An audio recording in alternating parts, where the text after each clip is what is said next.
So हार्दिक स्वागत छ आजको यो सेसनमा। आज हामी यो इन्ट्रोडक्सन टु एन्थ्रोपोलोजी भन्ने course so just a moment.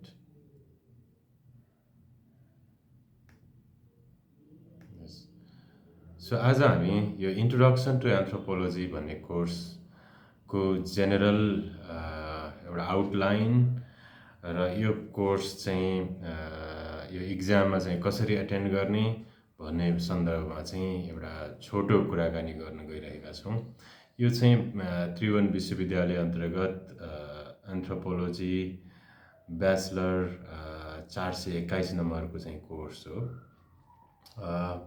अब यो कोर्सको जेनरल आउटलाइनको कुरा गर्दाखेरि चाहिँ यो 100 नम्बरको कोर्स हो। त्यसमध्येको चाहिँ 30 नम्बर चाहिँ यो इन्टर्नल इभ्यालुएसनबाट चाहिँ इभ्यालुएट गरिन्छ भनेदेखि चाहिँ 70 नम्बरको चाहिँ फाइनल इक्जाम हुन्छ। So that is a board exam university will conduct the exam. So कोर्सको चाहिँ मेनली यो कोर्सलाई हामीले हेऱ्यौँ भनेदेखि यसले एउटा साधारण एउटा सामान्य खालको एउटा उद्देश्य राखेको छ।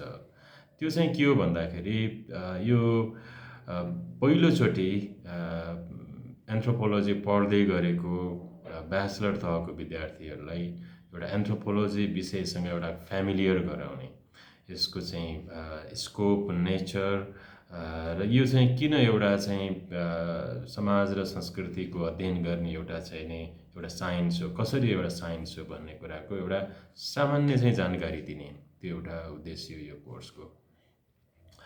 र यसमा चाहिँ खास गरी विद्यार्थीहरूले केही 3-4वटा कुराहरू विशेष गरी शिक्षण भन्ने चाहिँ एउटा कोर्सले अपेक्षा राखेको छ। त्यो मध्ये चाहिँ एउटा के हो भन्दाखेरि एउटा एन्थ्रोपोलोजी विषयलाई चिन्ने क्रममा हामीले यसका 4वटा मुख्य फिल्डहरू हुन्छन्। 4 फिल्ड्स अफ एन्थ्रोपोलोजी भनेर विभिन्न लिट्रेचरहरूमा हामी देख्छौँ र त्यो बारेमा चाहिँ यो कोर्सले जानकारी दिन्छ। र त्यसपछि एन्थ्रोपोलोजी एउटा विषयको एउटा शास्त्रको रूपमा चाहिँ यसका आफ्नै बेसिक कन्सेप्ट्सहरू छन्। त्यो कन्सेप्टहरूको बारेमा चाहिँ र सोसियल कल्चरल इन्स्टिट्युसन्सहरू पनि भन्छौँ हामी, त्यो चाहिँ ती कुराहरू कन्सेप्ट्स र इन्स्टिट्युसन्सहरूको बारेमा पनि विद्यार्थीहरूलाई जानकारी दिने र त्यसलाई कसरी चाहिँ हाम्रो समाज र संस्कृतिको अध्ययन गर्न चाहिँ कसरी प्रयोग गर्ने भन्ने कुराहरू पनि चाहिँ यो कोर्सले चाहिँ प्रदान गर्ने उद्देश्य राखेको छ। अब यसमा चाहिँ यो कोर्समा इन टोटल यसमा चाहिँ 6वटा युनिटहरू छन्। यसमध्ये 6वटा युनिटहरूमध्ये पहिलो, दोस्रो र तेस्रो युनिटहरू चाहिँ 10-10 घन्टाका र चौथो युनिट चाहिँ 100 घन्टाको छ र 5औं र 6औं युनिट पनि 10-10 घन्टाको छन्। सो दिस मिन्स यो 150 घन्टालाई यसरी बाँडेको छ। त्यसको अर्थ के हो भने जुन चाहिँ 4th युनिट छ यो चाहिँ एउटा ठुलो युनिट छ। सो त्यो चाहिँ त्यसको चाहिँ टाइटल सोसियल इन्स्टिट्युसन्स रहेको छ र फर्स्ट युनिट जेनरल इन्ट्रोडक्सन हो। र यसमा चाहिँ खास गरी एन्थ्रोपोलोजीको डिफिनिसन, एन्थ्रोपोलोजी भन्ने कसरी डिफाइन गर्छन् विभिन्न एन्थ्रोपोलोजिस्टहरूले, विद्वानहरूले, यसको चाहिँ प्रकृति यो कस्तो खालको चाहिँ साइन्स हो, कस्तो खालको डिसिप्लिन हो र यसको चाहिँ स्कोप चाहिँ के छ भन्ने कुराहरू चाहिँ कुन कुन क्षेत्रमा एन्थ्रोपोलोजीले चाहिँ काम गर्न सक्छ, रिसर्च गर्न सक्छ, अध्ययन गर्न सक्छ भन्ने कुरा चाहिँ हामी यो टपिकमा कुरा गर्छौँ। त्यस्तै चाहिँ हिस्ट्री अफ एन्थ्रोपोलोजी, एन्थ्रोपोलोजी कहिलेबाट सुरु भयो भन्ने कुरा चाहिँ यो अर्को विषय रहेको छ। त्यस्तै 4 फिल्ड्स अफ एन्थ्रोपोलोजी र 4 फिल्ड्स अफ एन्थ्रोपोलोजीमा चाहिँ physical anthropology, archaeological anthropology, linguistic anthropology भनेर चाहिँ र सोसियो कल्चरल एन्थ्रोपोलोजी, यो 4वटा एन्थ्रोपोलोजीको चाहिँ हामी के छ भने 4 फिल्ड्स अफ एन्थ्रोपोलोजीमा कुरा गर्छौँ। र यो युनिटमा चाहिँ एन्थ्रोपोलोजीसँग अरू सोसियल साइन्सका विषयहरू जस्तै sociology, history, economics, political science, psychology यो कसरी चाहिँ रिलेट गर्छन् भन्ने कुराहरू चाहिँ गर्छौँ। यहाँ तपाईँहरूको चाहिँ यो युनिटमा कोर्समा चाहिँ सोसियोलोजी, हिस्ट्री, इकोनोमिक्स र पोलिटिकल साइन्स योसँग चाहिँ कम्पेयर एन्ड कन्ट्रास्ट गर्ने यो चाहिँ यो फर्स्ट युनिटमा चाहिँ यो कुरा रहेको छ। त्यस्तै सेकेन्ड युनिट भनेको बेसिक कन्सेप्ट्सहरू हो। त्यसमा चाहिँ हामी symbols, meaning, myth, norms, values यो कुराहरू चाहिँ बेसिक कन्सेप्ट्सहरू जुन अघि मैले भनेको थिएँ यो बेसिक कन्सेप्ट्सहरूको बारेमा चाहिँ सेकेन्ड युनिटमा कुरा गर्छ भने थर्ड युनिट चाहिँ अन्डरस्ट्यान्डिङ कल्चर। यो अन्डरस्ट्यान्डिङ कल्चर भनेको चाहिँ के छ भन्दाखेरि कल्चर भनेको एन्थ्रोपोलोजीको एउटा स्पेसली सोसियो कल्चरल एन्थ्रोपोलोजी भनेर हामी जुन चाहिँ भन्छौँ त्यो चाहिँ एउटा सेन्ट्रल कम्पोनेन्ट हो एन्थ्रोपोलोजिकल स्टडीको। सो कल्चरको बारेमा लामो एउटा छुट्टै युनिट छ। र फोर्थमा अघि पनि मैले भने सोसियल इन्स्टिट्युसन्स यो चाहिँ 100 आवर्सको छ। त्यो भनेको यसको वेटेज चाहिँ होइन 2/3 होइन आधाभन्दा पनि बढी चाहिँ तपाईँको चाहिँ यो सोसियल इन्स्टिट्युसन्स भन्ने छ। यसमा चाहिँ kinship, marriage, family, economy and labour, political system and religion. So यो चाहिँ 6वटा 2, 4, 5, 6वटा यो इन्स्टिट्युसन्सहरूको बारेमा चाहिँ यो युनिटमा विशेष गरी चाहिँ छलफल हुन्छ। र यसमा पनि इकोनोमी एन्ड लेबर यो चाहिँ सबैभन्दा ठुलो युनिट हो। त्यसरी चाहिँ यो युनिटको चाहिँ डिभिजन चाहिँ भएको छ। र अर्को चाहिँ तपाईँको अर्को युनिट छ understanding change and cultural transformation. यसमा चाहिँ हामी चाहिँ यो खास गरी चाहिँ सोसियो कल्चरल चेन्जेसहरू जुन भन्छौँ अथवा सामाजिक ट्रान्सफर्मेसन रूपान्तरणको कुरा गर्छौँ भने यसलाई चाहिँ हामी एन्थ्रोपोलोजीमा कसरी बुझ्छौँ होइन, कसरी चाहिँ एन्थ्रोपोलोजीले यो परिवर्तन र रूपान्तरणलाई चाहिँ कसरी व्याख्या गर्छ, विश्लेषण गर्छ भन्ने एउटा संक्षिप्त चाहिँ छलफल यो युनिटमा हुन्छ। र त्यसपछि चाहिँ लास्ट युनिट भनेको एप्लाइड अथवा एप्लिकेसन अफ एन्थ्रोपोलोजी भन्ने छ। यसमा चाहिँ हामीहरू एन्थ्रोपोलोजीलाई एउटा शास्त्रको रूपमा समाजलाई बुझ्न, समाज र संस्कृतिलाई बुझ्न र समाजका समस्याहरू समाधान गर्ने सन्दर्भमा चाहिँ यो कसरी उपयोगी छ त, कसरी प्रयोग हुन सक्छ भन्ने कुरा चाहिँ 5th युनिटमा रहेको छ। अब यस सन्दर्भमा चाहिँ अब सुरुदेखि नै फेरि अलिकति डिस्क्रिप्सनको हिसाबले जाँदाखेरि म यो चरणमा चाहिँ अलिकति यसको केही कन्टेन्टहरूमा गएर म केही आफ्नो संक्षिप्त धारणाहरू चाहिँ राख्न चाहन्छु। यसमा चाहिँ के छ भने यो एन्थ्रोपोलोजी हामी अब सुरुदेखि नै हेर्नु होला तपाईँहरूले यो जेनरल इन्ट्रोडक्सन युनिट 1बाट। त्यसमा हेर्दाखेरि एन्थ्रोपोलोजीलाई डिफाइन गर्ने कुरा छ। एन्थ्रोपोलोजीलाई कसरी डिफाइन गर्ने भन्ने सन्दर्भमा विभिन्न एन्थ्रोपोलोजिस्ट हाम्रो चाहिँ यो विषयलाई जसले चाहिँ एउटा चाहिँ क्लासिकल थिङ्किङ होइन एउटा चाहिँ पायोनियर कन्ट्रिब्युसन्सहरू चाहिँ गरेका छन्। तिनीहरूलाई हामीले हेर्दाखेरि चाहिँ के छ भने यो एन्थ्रोपोलोजी भनेको it's a science about human and human behaviours भनेर चाहिँ भनेको हामी पाउँछौँ।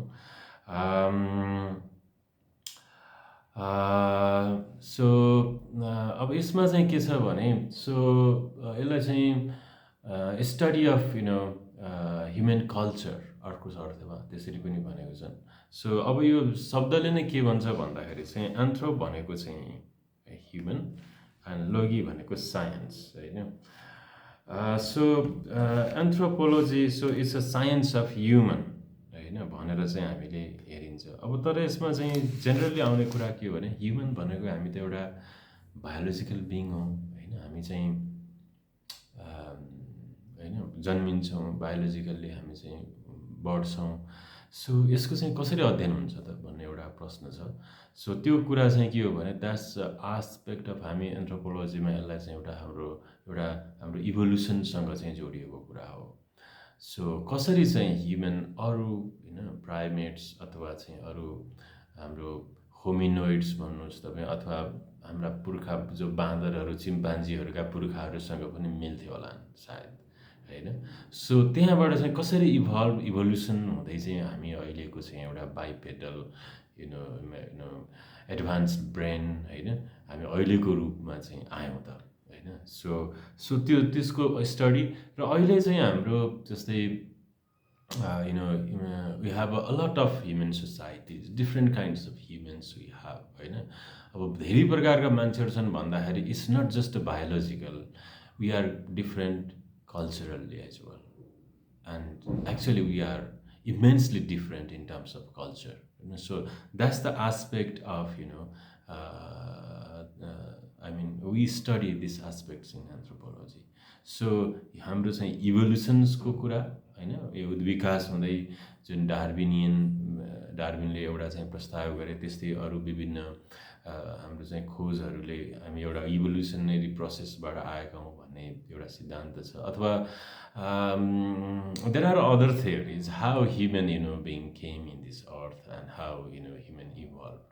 सो तपाईँहरूले अरू विभिन्न लिट्रेचरहरू हेर्न सक्नुहुन्छ, त्यसमा चाहिँ there are different theories. For example, maybe there were human like animal since last 500,000 or more than that period, but maybe some species from outer space like human came and just dominated the world and they were our ancestors, right? यस्तो खालको व्याख्या पनि छ। अब यसमा चाहिँ यो एउटा थ्योरीहरू मात्रै हुन्, त्यो कुनै यही नै भन्ने कुरा छैन, तर these are also important to understand, होइन? तर एनिवे हामी अहिलेको रूपमा आउँदाखेरि के छ भने एउटा विभिन्न खाले बायोलोजिकल र सांस्कृतिक इभोल्युसनको एउटा लामो चरण, हजारौँ वर्षको एउटा लामो चरण चाहिँ हामीले पृथ्वीमा पार गरेको छौँ। That's true actually. We have a lot of evidences and findings that can explain how we evolve. र यो सबै टोटल पार्ट कसरी इभल्भ भएर आयो, कसरी संस्कृतिको चाहिँ विकास भयो, होइन, कसरी हामी कल्चरल्ली एउटा डिफ्रेन्ट, जस्तै होइन पश्चिम मान्छेहरू अफ्रिकनहरूको एक खालको कल्चर छ, जापानिज सोसाइटीमा आफ्नै छ, है, हाम्रो एसियनहरूको फरक छ, साउथ एसियन। सो यस्तो खालको चाहिँ यो कल्चरको डिफरेन्सेस किन भयो, होइन, खानपान, रहन सहन, होइन, लुगाफाटा लगाउने, चाडबाडहरू मान्ने, घर बसोबास गर्ने, एकअर्कामा चाहिँ होइन सरसल्लाह अथवा चाहिँ सम्बन्धहरू बनाउने, यो किन कहीँ समान कहीँ फरक अनि कसरी बदलिँदै आयो, यी सबै पक्षहरू भनेका के हुन् भन्दाखेरि संस्कृति हो यसलाई। र यो सबैको अध्ययन चाहिँ के छ भने अध्ययनको क्षेत्रले चाहिँ यो सबैलाई चाहिँ मानवशास्त्रले अध्ययन गर्छ। So this is how we understand मोटामोटी रूपमा चाहिँ हामीले एन्थ्रोपोलोजीलाई यसरी चाहिँ बुझ्न सक्छौँ। अब यसमा चाहिँ के छ भने जस्तै हामीले फोर फिल्डको कुरा गर्दाखेरि जस्तै फिजिकल एन्थ्रोपोलोजी, यसमा चाहिँ हाम्रो खास गरी मान्छेको बायोलोजिकल एस्पेक्ट्स, होइन, why we are different biologically or why we are in this biological form and how we came in this stage. So that is one aspect. त्यस्तै हामी चाहिँ के छ भने अर्को एउटा आर्कियोलोजिकल एन्थ्रोपोलोजी छ। यसमा चाहिँ हामी anthropologist explore or study archaeological evidences or facts or fossils, whatever you say, archaeo होइन पुरानो चाहिँ सभ्यताका चाहिँ अवशेषहरूको अध्ययन गर्ने र त्यो आधारमा त्यति बेलाको संस्कृति कस्तो थियो त्यसलाई चाहिँ रिकन्स्ट्रक्ट गर्ने, त्यसको अध्ययन चाहिँ आर्कियोलोजिकल एन्थ्रोपोलोजीमा हुन्छ। लिङ्ग्विस्टिक एन्थ्रोपोलोजी यो अर्को एउटा विशद र महत्त्वपूर्ण विधा हो एन्थ्रोपोलोजीमा। सो लिङ्ग्विस्टिक एन्थ्रोपोलोजी चाहिँ भनेको भाषाको संरचना र भाषाको विविधता, यसको चाहिँ अध्ययन हो। र अर्को चाहिँ सोसियो कल्चरल एन्थ्रोपोलोजी भनेर चाहिँ भनिन्छ। त्यो चाहिँ हामीले अहिले बढी प्रयोगमा भनौँ अथवा बढी अध्ययनमा रहेको चाहिँ सोसियो कल्चरल एन्थ्रोपोलोजी अथवा कल्चरल एन्थ्रोपोलोजी पनि भनिन्छ। त्यो चाहिँ हाम्रो बिहेभियर, हाम्रो संस्कृति, होइन, हाम्रो चाहिँ आर्ट, नलेज, होइन, ह्याबिट्स, थट्स, होइन, यो चाहिँ अथवा रिचुअल्स, होइन, बिलिफ, यो सबैको चाहिँ अध्ययन, त्यो क्षेत्र चाहिँ र सोसियो कल्चरल एन्थ्रोपोलोजीको कुरा हो, इन्स्टिट्युसन्सहरू। यसरी चाहिँ यो विषयको एउटा चाहिँ के छ भने यसका 4 फिल्ड्स अथवा विभिन्न फिल्डहरू रहेका छन् र यी सबै 4 फिल्ड्सहरूको आफ्नो आफ्नो चाहिँ नेचर छ, आफ्नो आफ्नो स्कोप छ। यसले सर्टेन चिज अध्ययन गर्न सक्छ भने सर्टेन चिज अध्ययन गर्न सक्दैन। जस्तै archaeological anthropologists, they explain the archaeological findings, and based on the relationship of archaeological evidences, they try to reconstruct the culture of the particular time in the history, right? So they have a scope. I mean,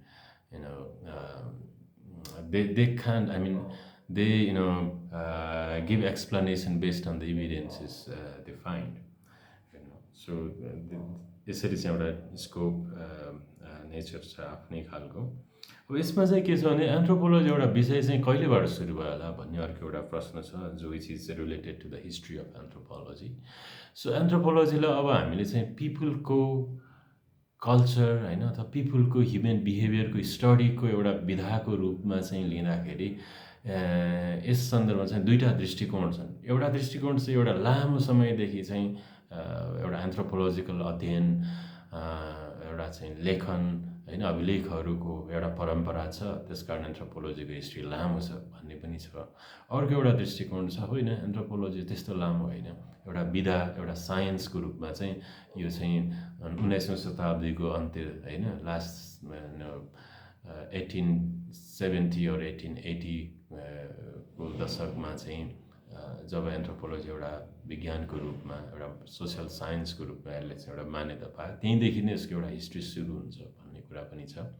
अब यस सन्दर्भमा के छ भने हामीले if you go to any cultures right of the ancient time, either it is Greece or Roman civilization, either it is Chinese or Indian or other civilization that we have in the pre historic time, somehow or other people have or the human society have practiced to write about culture or mention about human behaviors or rituals or belief systems or whatever. We have a very long history of that, and we have even recorded somehow written form. So त्यो हिसाबले हेर्दाखेरि मान्छेको समाज र संस्कृतिको अध्ययनको परम्परा एकदमै लामो छ। कतिपय चाहिँ जस्तै ग्रीक ट्राभलर्सहरूको diary which is from 2 or 3 century BC, they have mentioned about the Chinese, Arabian or Indian societies, right? That means that is a sort of practice about writing ethnography or having anthropological exploration, I can say. So in that sense, the study or the history of the study of anthropological study is a quite long.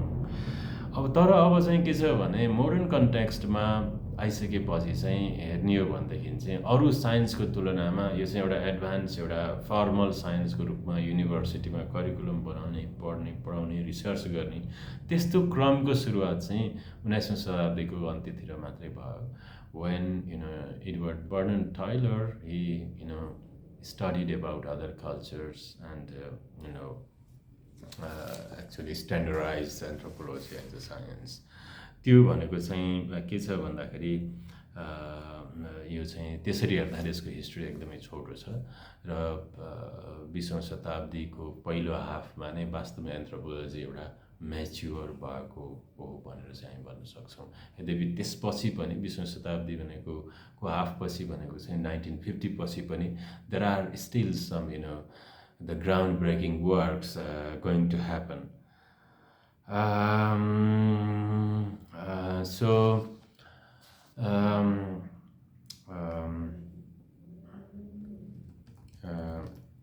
त्यसरी हेर्दाखेरि चाहिँ के छ भने एन्थ्रोपोलोजीको एउटा विज्ञानको रूपमा यसको हिस्ट्री चाहिँ छोटो छ, specially compare to other social sciences like history, economics, political science, philosophy or others, right? So उनीहरूको हिस्ट्री चाहिँ धेरै लामो छ कम्पेयर टु द्याट होइन।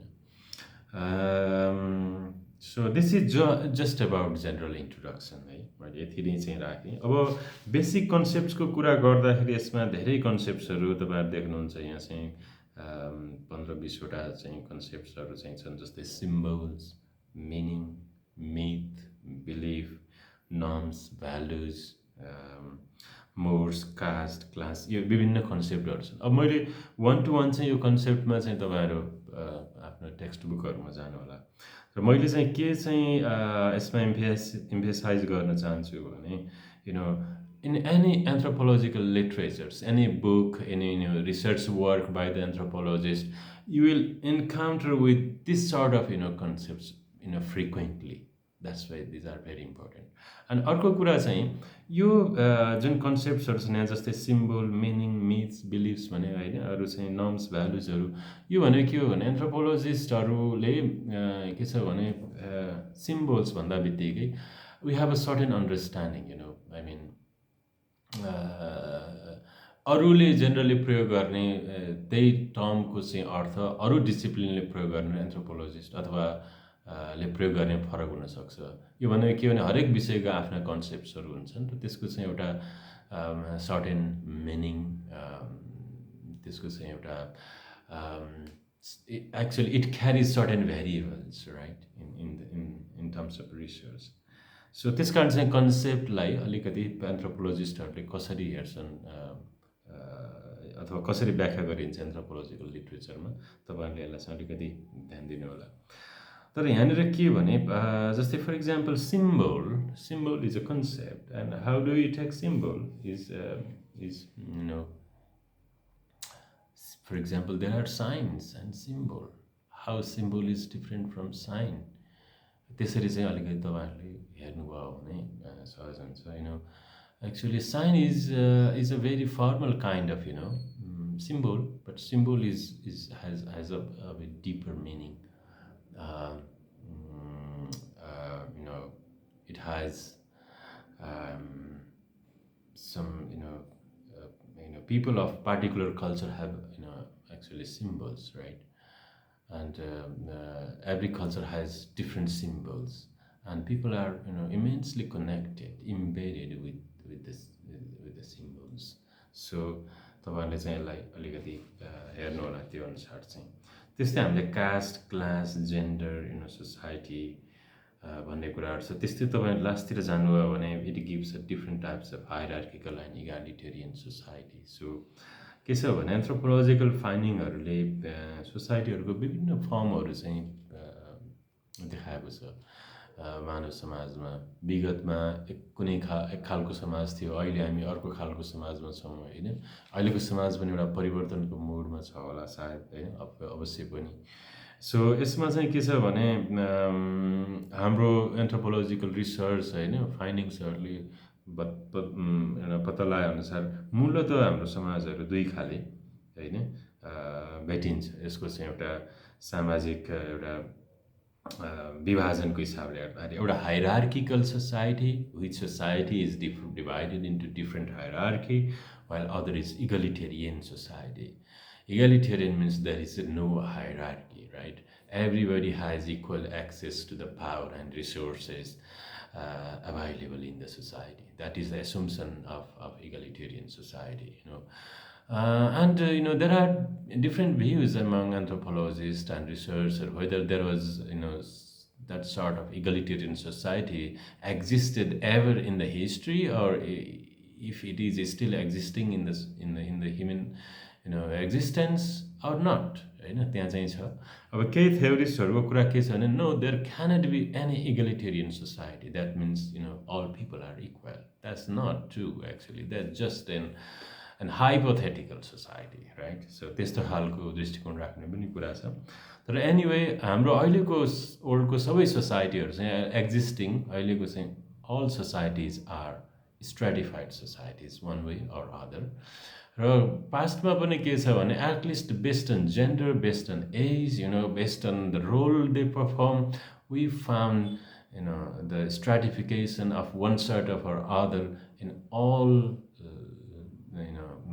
the societies ever existed.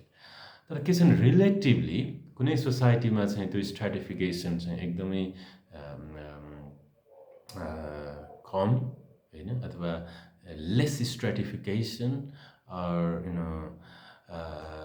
the people are almost in the same rank, but in some societies they are I mean they are extremely stratified. त्यस्तो चाहिँ देखिन्छ। तपाईको चाहिँ जस्तै भनौँ न हाम्रो हिन्दू सोसाइटीको कास्ट सिस्टमलाई हेऱ्यो भनेदेखि this is extremely actually it is advancedly stratified society, एकदमै एउटा चाहिँ स्ट्रक्चर्ड स्ट्राटिफाइड सोसाइटी हो। किनभने तपाईँ जन्मिएपछि एउटा जुन कास्टमा रहनुभयो throughout the life you will be in the same strata of the society, and not just you but the whole generations, the whole children from you will be in the same strata.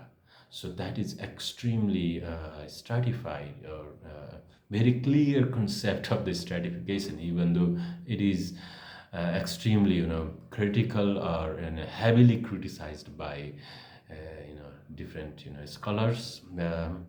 Actually there is a huge politics going on right at the time, and there is always resistance against the caste system in the Indian society, but it is extremely advanced in the sense of hierarchization of the society, right?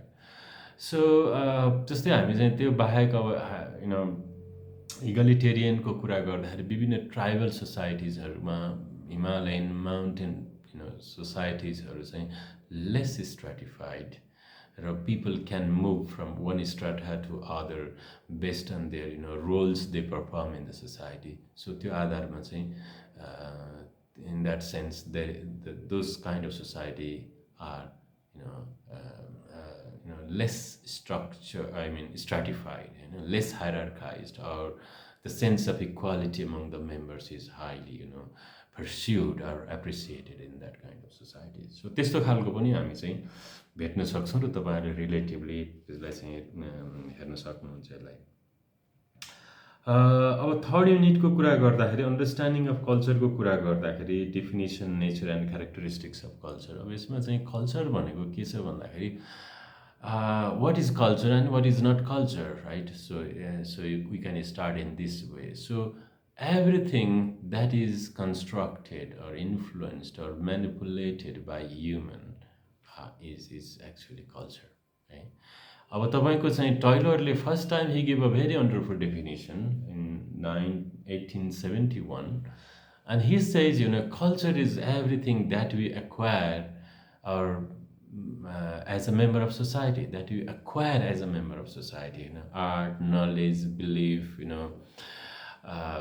language, rituals, everything we acquire as a member of society. So whatever we acquire as a member of society is culture, right? So in that sense, just try to think what is not culture, right? So of course the body we get, it's a biological, but the way we treat our body, हैन, जस्तो कपडा हामी लगाउँछौँ, जसरी हामी शरीरको हेरचाह गर्छौँ, भनौँ केयर गर्छौँ, जस्तै हामी कपाल काट्छौँ, कपाल पाल्छौँ, हैन, दाढी काट्छौँ, दाढी पाल्छौँ. So this is all influencing the biology. In the same way we influence the surrounding around us. For example, tree is maybe biological, product, but the product we produce from tree, for example, furnitures or building. So all this is culture.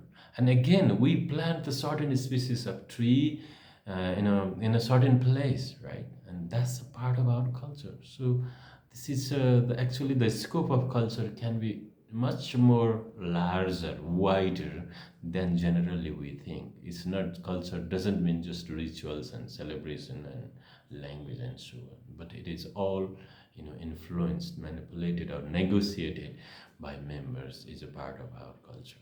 So based on that, you just try to think. And culture and symbols. So symbol is actually a very advanced form of culture, right? We create symbol, we symbolize something. For example, we tree is a mother. This is a symbol, right? Just you give some value, you give some different, meaning on some biological entity or in other entities. That is a symbol. That's how we symbolize things, right?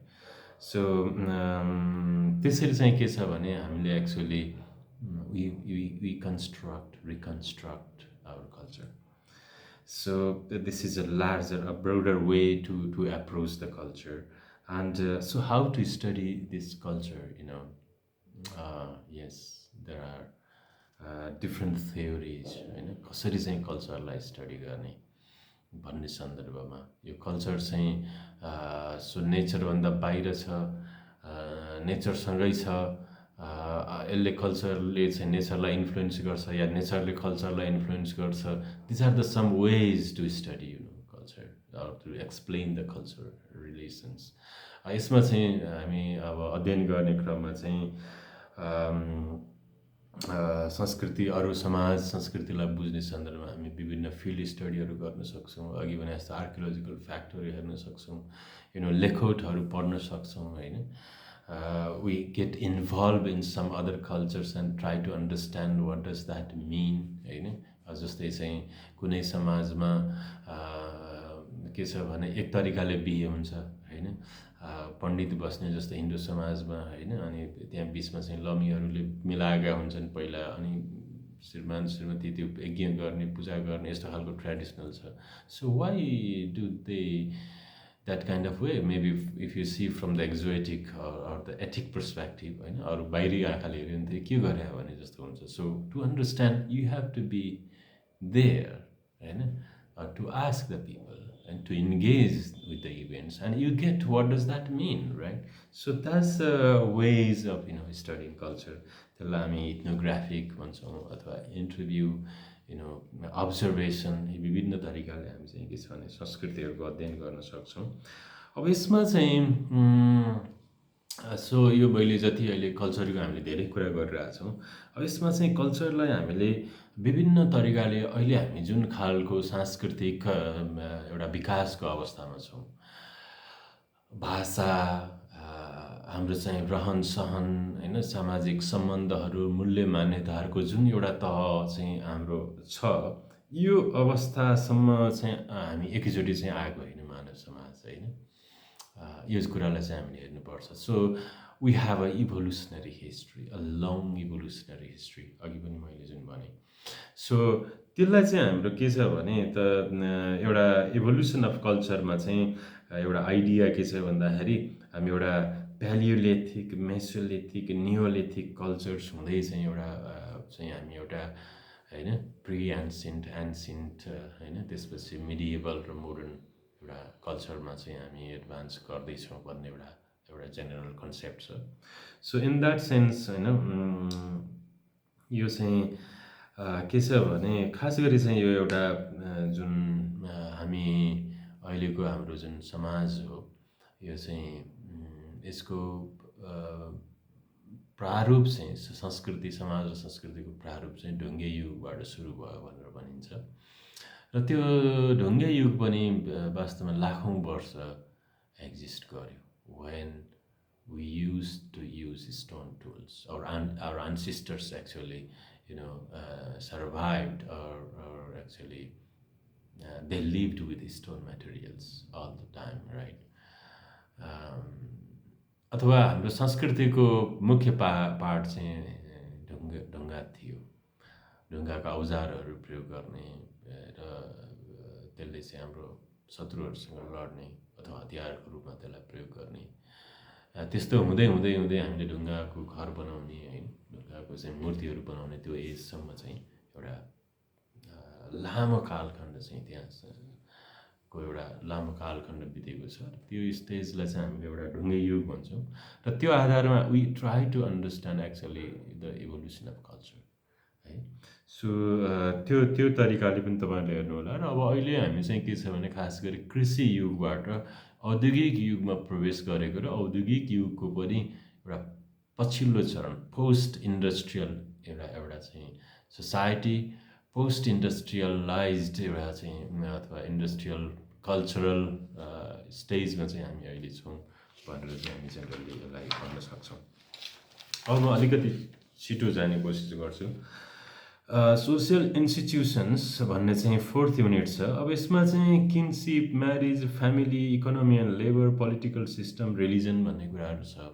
अब यो generally हामीले भनिरहेकै कुरा जस्तो लाग्छ होइन, किनसिप, marriage, family, यो सबै religion. तर यसमा चाहिँ यसलाई चाहिँ एन्थ्रोपोलोजिकली कसरी हेरिन्छ भन्ने कुरा चाहिँ यहाँनिर महत्त्वपूर्ण हुन्छ। तपाईँहरूले चाहिँ त्यो आफ्नो किताबहरू, टेक्स्ट बुकहरू या रेफरेन्स मेटेरियलहरू हेर्दाखेरि अलिकति त्यसलाई त्यो हिसाबले चाहिँ एउटा अनप्याक गर्नु होला अथवा बुझ्ने कोसिस गर्नु होला। त्यसमा चाहिँ के छ भने जस्तै किनसिप भनेको चाहिँ त्यसलाई कसरी हेर्ने एन्थ्रोपोलोजीमा भन्दाखेरि चाहिँ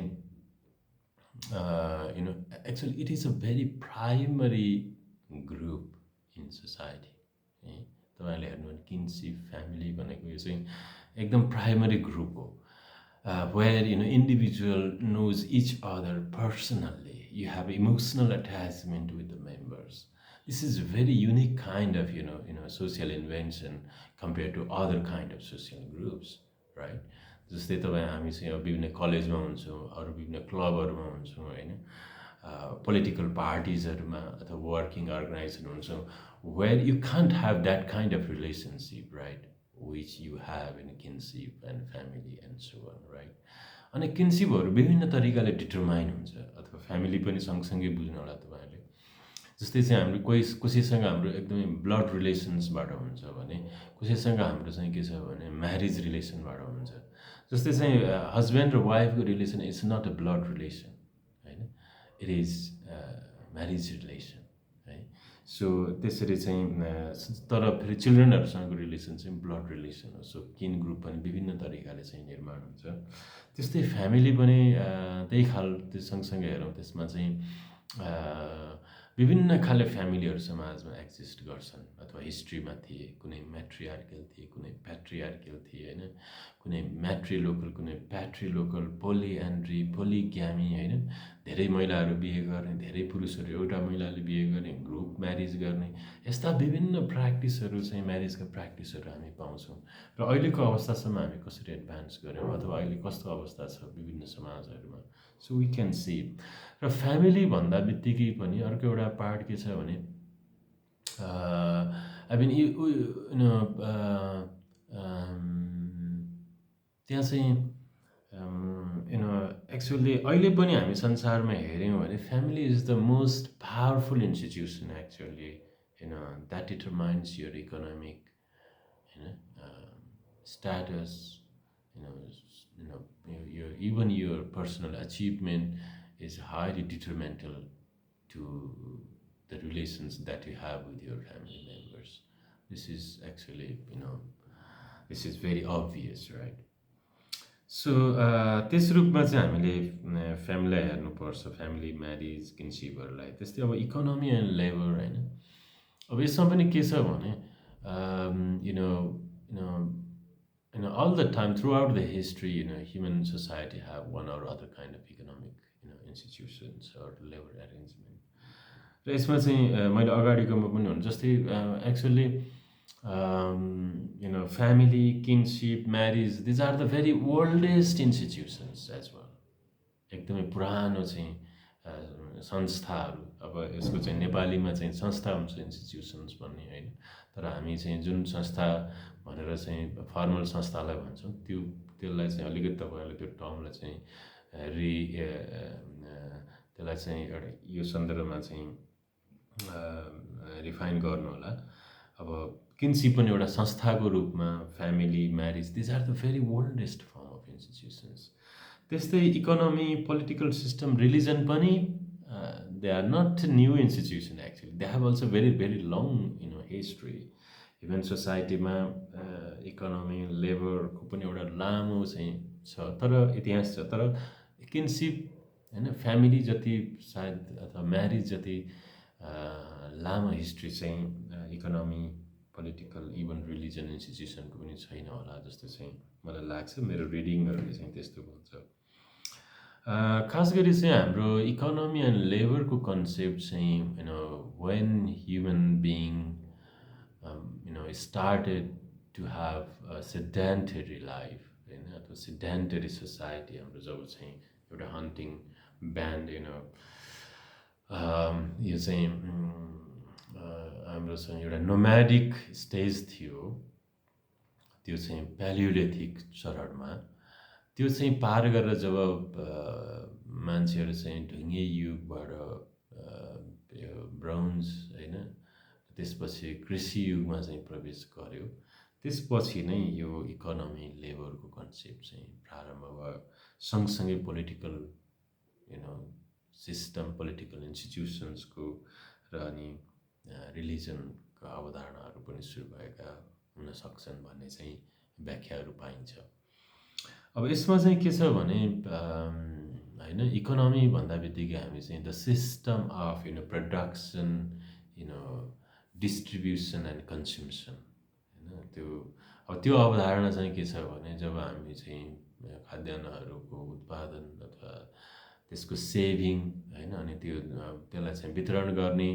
अनि त्यसलाई चाहिँ उपयोग गर्ने एउटा चाहिँ अवधारणाको निर्माण सायद कृषि युगमा नै भएको हुनुपर्छ कृषि युगको प्रारम्भिक चरणबाट नै सायद त्यो भयो त्यस्तै पोलिटिकल सिस्टम पनि सँगसँगै कृषि युगसँगै the problem of who should get the what part of the food if they work jointly when people began to work in a group different families might have came to have agriculture or fishing or hunting and maybe the question of who should get the how much part and based on the contribution maybe one would get the more part or the member of the family they have so maybe different criteria they had to develop and this confrontation of interest might have created some sort of or maybe where the regions of having this political system or institutions right so त्यस्तै चाहिँ अब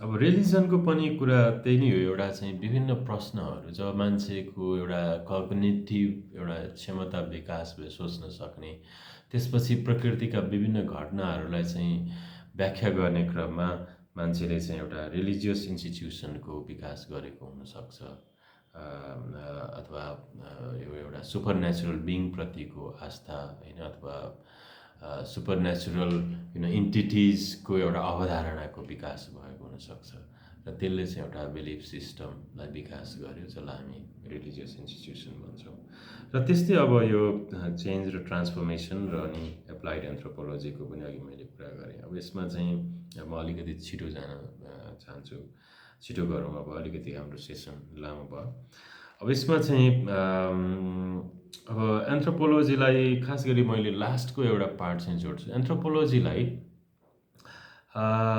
वर्तमान समस्याहरू मान्छेका हाम्रा तत्कालीन समस्याहरू समाधानमा कसरी प्रयोग हुन्छ भन्ने कुराहरू चाहिँ तपाईँको यो लास्ट युनिटमा छ त्यसमा चाहिँ विभिन्न अहिले चाहिँ विभिन्न डेभलपमेन्ट प्रोजेक्ट्सहरूमा विभिन्न चाहिँ कल्चरल इन्डस्ट्री इन्क्लुडिङ टुरिज्म होइन यो सेक्टरमा चाहिँ एन्थ्रोपोलोजिस्टहरूले धेरै नै काम गरेको छन् अनि अहिले पोलिसी मेकिङमा कन्फ्लिक्ट रिजोल्युसन्समा in this migration and refugee crisis and everywhere actually every field is part of anthropologist scope त्यो हिसाबले चाहिँ हामीले हेर्न सक्छौँ र अब इक्जामलाई प्रिपेयर गर्ने क्रममा म चाहिँ के रिक्वेस्ट गर्छु भने तपाईँहरूले यो एउटा जुन वेटेज छ त्यसलाई चाहिँ ध्यान दिनु होला र यसमा चाहिँ खास गरी यो 4th युनिट जुन चाहिँ 100 आवर्सको छ more than 2/3 weightage it has given obviously यसबाट चाहिँ लङ क्वेसनहरू आउँछन्